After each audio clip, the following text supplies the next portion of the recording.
my shoes? What if this one is just a complete failure? Yeah, We I just know. had done it there. We just do it again, love. We've been there before. Right. It's not going to be a complete failure. It's going to be great. It's going to be great. Owen family magic. Yeah. Okay, so I don't begin by saying welcome to All Saints for our act of worship. Can we just sort you out? Okay. Blank in disguise. Right. So, welcome. It's good to be seeing you. Well, no, oh God, that's stupid. Start again. Okay. Talk about how we've been waiting all day for the sun to come out. Okay. So if it That's a goes good in. idea.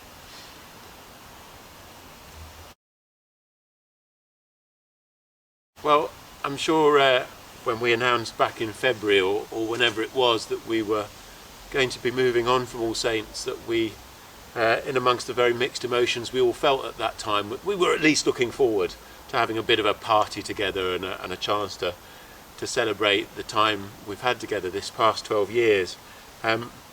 Like a lot of things in this strange landscape to us all, that's not going to be possible, but we wanted to take the opportunity to share some of our happy memories with you of All Saints, and to say thank you to you all. We can't say thank you to you all. There's so many things to be thankful for, but we're going to share some of our memories of what's been precious to us, and say a thank you. I've been nominated to go first, so the memory I would like to share is a relative. There's so many of them, but it's a relatively recent one. I always love our bring and share lunches on a second Sunday of every other month or whatever it is. And a few, I think it was perhaps the last one we had before lockdown, Charles was up giving the notices at the end of the service, and I was sitting in my stall at the side getting ready to bounce out and do birthday blessings. And Susie was sent up, sort of to creep up close to me, which was very unusual for her to be sent with messages to me in the course of a service. And Charles kept looking over to Susie and then talking to you and then looking over to Susie and I. And it turned out Susie had been sent to give me the dread news that only one person had brought something for the bring and share lunch. I might be wrong. I've got a feeling it was Zena, and I've got a feeling it was a quiche. But the message was, you know, we've got no food, basically. Shall we just cancel the lunch? So after Charles had, I think I said, no, we're not going to cancel the lunch. It's All Saints Edmonton. We're not going to let a little thing like having no food stop us from having a lunch together. So Charles gave a great rallying cry that lunch would continue, but there were certain things we were up against, and I followed up and said the same thing. I said I'd expected to see lots of people over in the hall, and we were going to go ahead. And sure enough, I remember there was a larger than usual number of children came over that day, but there was a load of us gathered together. And as usual, there was an abundance of food. A lot of it clearly bought very recently from the local corner shops on Victoria Road. Curvan, I think. Curvan, that's right. Curvan did well.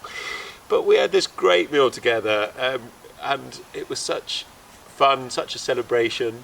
I think the wine all went as usual, but it was just that sense of this is All Saints. We're not going to let anything stop us, and we're going to celebrate together. We're going to have fun together, and sometimes it might be a bit chaotic, but we get through. We love doing those things, and that's, for me, that's one of the things that's a real All Saints memory that I'm very, very happy with. Who's next on the list? Barnaby. Is it Barnaby? Remember your memory? You. Would you? Remember your memory? The thing you're going to remember from All Saints, you told me earlier. What did you used to do at the end of every service? I liked it when Good voice. I would wait at the back of the church for my dad to come down and walk down the aisle. We'd go together, didn't we? Yeah. You'd always used to wait and you'd whisper up at me, is it time yet? Is it time yet? And then you'd squeeze out whichever pew we were in, go and probably go to the back where the welcome is, Yeah. and wait for Daddy to come by so you could hold Walk his out hand together. so tight and walk out together. And I think everyone got quite used to seeing you at the end, didn't they? Yeah. That was a nice memory. I remember when you were little, I could carry you out as well. You're still quite little, I suppose. What's your memory, Jim? James?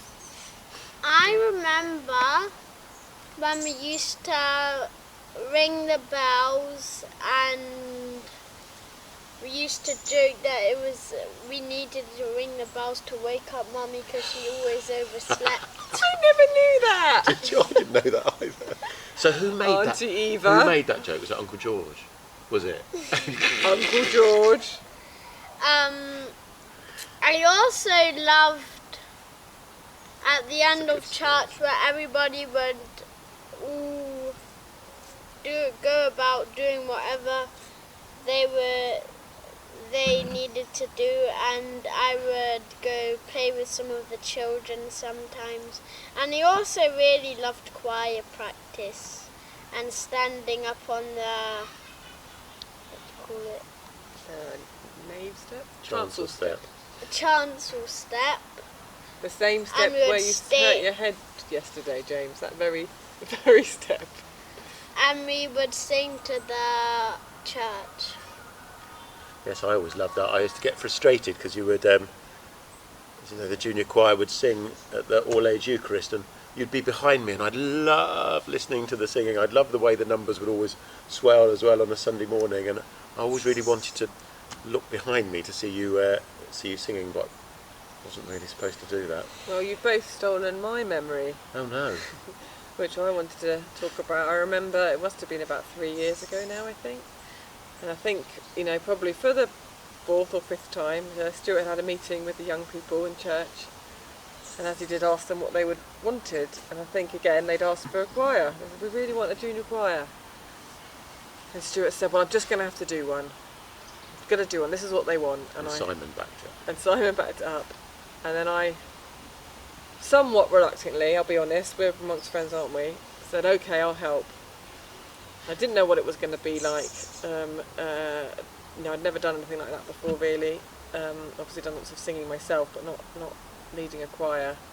Simon made it amazing, obviously, picking brilliant songs, and we had so much fun on Monday afternoons in doing choir practice, running around the church singing Chitty Chitty Bang Bang. That was a favourite. Do Re Mi, another one of our warm-up songs. But my best memory was that first all-age Eucharist when we all sang in the choir gathering at the chancel step, not quite knowing what was going to happen, not quite knowing how it would be, and we sang that beautiful hymn in our hymn book. I think it's called "Take Me, Lord," and it's a beautiful, beautiful hymn. Didn't know it, and the kids sang it so beautifully, at the young people, and at the end the congregation applauded, and wow, did my heart swell. And I was so proud, and their faces were so proud. And since then, it is nearly, I think, 3 years since we started that. 2 years. Do you think 2 years? We've grown in number. We've led services, and I'll always be so thankful and have that memory of the choir of All Saints. And keep singing. Keep singing yeah. always. Yeah. So what do you want to say now? Barnaby, you had something written down you wanted to say to everyone, didn't you? Why have you got your shirt on back to front? Who knows? Big voice. I loved it when on Fridays we had youth group because we gathered together and we can share God's love. We thank you for all you've done for us in All Saints. And thank you, bell ringers, for helping me ring the bells. And eat all The the chocolates. chocolates. Goodness, when I used to come to church, okay, sometimes a little late, I'll admit it, Often late. and these boys would run up to me, their hands full of crinkled golden wrappers with the latest stash they've got from the bell ringers. You do know the vicarage in Berkhamsted's further away from the church than here. You'll be coming in for the I'm blessing. not going, I'm probably. staying. You'll be coming in for the final blessing. James, what did you want to say, my love? I already said what I wanted. No, thank you. Oh, thank you for backing me up when I was sad, and thank you for being here when I needed you. That's lovely. Thank you, James. Goodness, if we're talking about thank yous, I don't really know where to begin. I'm so sad that we're not able to share the thank you and the leaving that we thought we would be able to. We're sat in a garden, the sun has been out a little bit, but goodness, did we have a party or a hoolie, as Stuart said, planned when we knew we were moving on, and I'm sure it would have involved lots of people in this garden. So it feels very odd to be saying our thank yous to a camera sat in our garden, but I'm sick of talking about camera, to be honest. it feels very weird to think that I came here 12 years ago. I was only 27, so young, wasn't even married to 2 years. Well, hadn't even been married for 2 years, thank you, Stuart. So it was the first time coming to a parish as a vicar's wife, and I didn't even know what that meant. I kind of knew all the things I didn't want it to mean when I came, but I was fair to say I was nervous and didn't really know what life was going to be like here. But the walking we've done together over the last 12 years has been amazing, and the people I've got to know, the love that you have shown us all. We didn't have our children obviously when I first. Oh, sorry, James. when we first came, and I feel like we've grown together with so many of you, and in particular, I want to thank all the young people that have shaped us. And James has already mentioned some of the friends that he's played with, but another thing that Stuart twisted my arm or presented to me as a fait accompli, which must have been about 8 years ago or something, was when you were born. Yeah, you were 6 months old, eight years ago. I want to start a youth group, and I want to do it in the vicarage. Obviously. You don't mind if we do it in the vicarage every other Friday? Well, I'll be honest, again, I rolled my eyes. I thought, really? You thought I was the grumpy one all these years. Now you're getting the truth. But oh my goodness, those 8 years we've spent with the youth group have been brilliant. There were many a Friday, I'll be honest again. It got to about 6 o'clock and I thought, I'm so tired. Just want to slump on a sofa, not do anything. Oh, we've got youth group. And then an hour later the house would be full of laughter and silly singing and funny games and articulate, and Auntie Sonia and Auntie Bridget, and lots of cooking, which punctuated, I suppose, our time with youth group, and it was amazing. And thank you to all of those young people that grew with us, that shared their laughter and their stories and their wisdom. You mean a huge amount to me, and it's been amazing watching people grow in that way through that time, and I'm feel hugely privileged. And as I say, I'm just so sad I can't give you all the biggest cuddles as we're saying goodbye, but we'll be back. We'll be back when we can do that, for sure.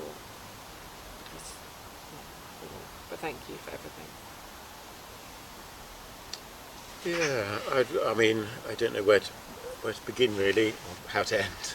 Perhaps more aptly. Just three things I've got in mind.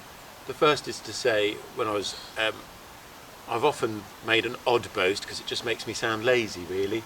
But one of the things I love about All Saints is the amount of stuff that goes on without me being involved at all. The extent to which you all look after each other and organise yourselves across all sorts of different groups and activities, structured ones and not so structured. It's to me one of the real strengths of All Saints Church, and one of the reasons why I have every confidence that you all thrive in my absence. And it's been interesting too over these past few weeks, months now probably, of lockdown and pandemic. I've seen those, don't let the magpies stop. I've really seen those kind of, oh, it's happening. Go and chase them off, James. Seen these sort of unstructured networks of care happening, and it's been fantastic. The other thing that's been on my mind is that when people say, where are you from? Well, if you're talking about sport, obviously I'd say Scotland. But no, that's right, lob a tennis ball up there, that was quiet now. Right in the middle. There you go. Yes, that's done it. Don't lose all of them. I want to play cricket later. So where are you from? If you talk about sport, I would say I'm from Scotland. One of the great riches of our church is we've got people from every, well, not true to say every corner of the world, but we've got people from all sorts of different places. But if people had said to me, where are you from? I'd usually say I'm from a little village in Essex near Stansted Airport. And over these past few weeks, I found myself reflecting that between 4 years in Upper Edmonton at St John's and 12 years here at All Saints, actually I've lived in Edmonton longer than I've lived anywhere else in my life. So I hope these two genuine Edmontonians and Edmontonians here, James and Barnaby, who are in every sense from Edmonton, I hope they won't mind me stealing that for myself, because I leave here after 16 years on this patch, able to say with a great deal of pride, actually, Edmonton is one of the places I'm from, and Edmonton is one of the places that's hugely shaped me. And lastly, I promise, we often talk about the church being a family. We use that expression, the church family. And we've known the truth of that here in such a deep sense. You were a family to us when in August 2011 we became parents for the first time, when we brought James back from the North Middlesex Hospital, and like all new parents we didn't have a clue what we were supposed to be doing or what was involved, and you just surrounded us with care and support. You did it again 2 years later when our little brother was born, Barnaby.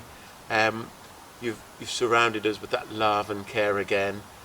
And then obviously very importantly, in addition to that, over this past 2 or 3 years, I guess, when my mum first started, I think changing is a fair euphemism, but you all know she sort of changed quite gently to begin with and stopped being quite herself.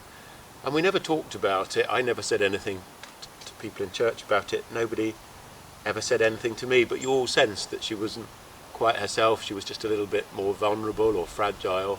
And I have so many memories of services or social events or lamb festival things or whatever, where Susie or I couldn't be alongside her, and every time there would almost be like a ring of members of our church family around my mum just to make sure she was okay. And as I say, there was no conversation. We didn't ask you to do it. You didn't say we're going to look after Anne a bit, but that image of you surrounding her with love and care, and the way you looked after us when she died last year, that's another powerful image of the All Saints Church family to me. For 12 years you've surrounded us with prayer, you've surrounded us with kindness, you've surrounded us with love, and we are all deeply, deeply, deeply, deeply grateful for that. I don't know how to say goodbye, really, so I'm going to turn to words that I probably didn't know before I came to Edmonton. Words I've sung at backfilling at gravesides numerous occasions, which might seem a funny point of reference, but you'll know what I mean when I say goodbye to you with the words, God be with you till we meet again, and thank you. Thank you. Thank you.